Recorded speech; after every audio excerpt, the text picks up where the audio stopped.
Mark Ray Mundy from MMAfighting.com here at the Forum with Tito Ortiz, who fights Chuck Liddell in the main event of Saturday's card here in Inglewood, California. Tito, first thing I want to ask you about before we go any further, I want to ask you about these shoes. This is very important. Where did you get this footwear? Actually, I got these from my girlfriend. She bought them for me for our anniversary. My girls loves me. But red bottoms, of course, Louis Vuittons. I have like 9 different pair. I got red ones, I got blue ones, I got black ones, I got white ones, and these ones, I like them. I dig them. I like the spikes. They're freaking cool, and they're flat bottoms. And so I'm able to loafers. I'm able to actually walk with them and I have no back problems. Normally I have Nike Shocks, so I think I stepped my game up with this, and it's for wearing suits and to make it nice. And no one steps on my feet ever, that's for sure. No significance, though, for this press conference, for the spikes, though, right? They're just comfortable and they look good. They're comfortable, they look good, and, you know, if something might have happened, I might have to kick someone upside their head. You were saying up on the dais earlier that Antonio McKee, longtime friend of yours, Dave Thomas, Chuck's manager, longtime friend of yours, you don't actually have any moles in Chuck Liddell's camp, do you? They're not Antonio McKee, no. I apologize for saying that about Antonio. I should have never said that about Antonio. He is a good friend, but this is the second time I've talked to him through the whole camp.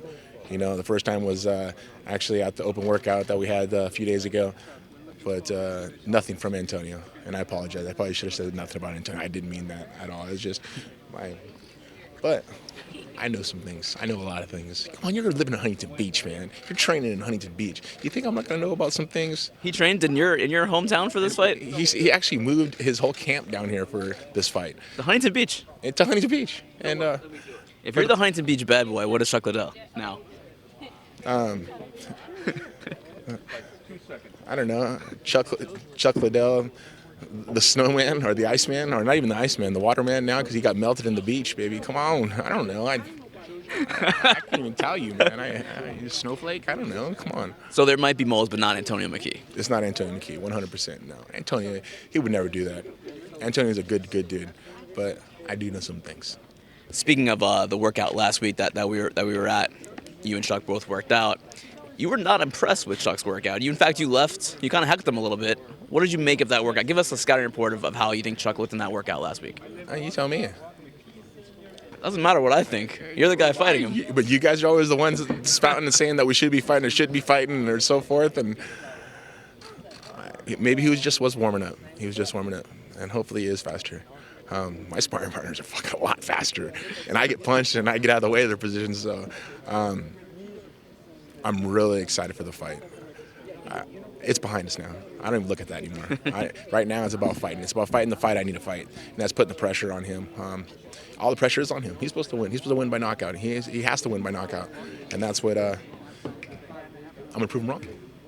You've said a number of times leading up to this fight that you want to be a promoter. You use the word promoter a lot.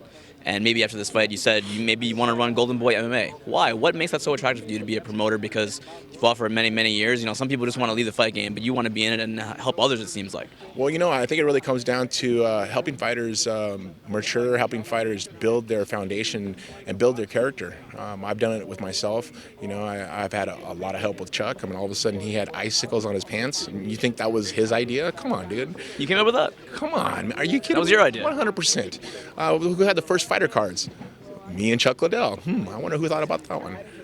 It was just one of those things that I think if we're able to mold and build fighters the right way, we can make Tito Ortiz's, Chuck Liddell's, Randy Couture's, Quentin Rampage Jackson, Jason Mayhem Miller, Phil Badass Baroni. I mean, New York Badass. Those guys are all my friends. We helped make that happen.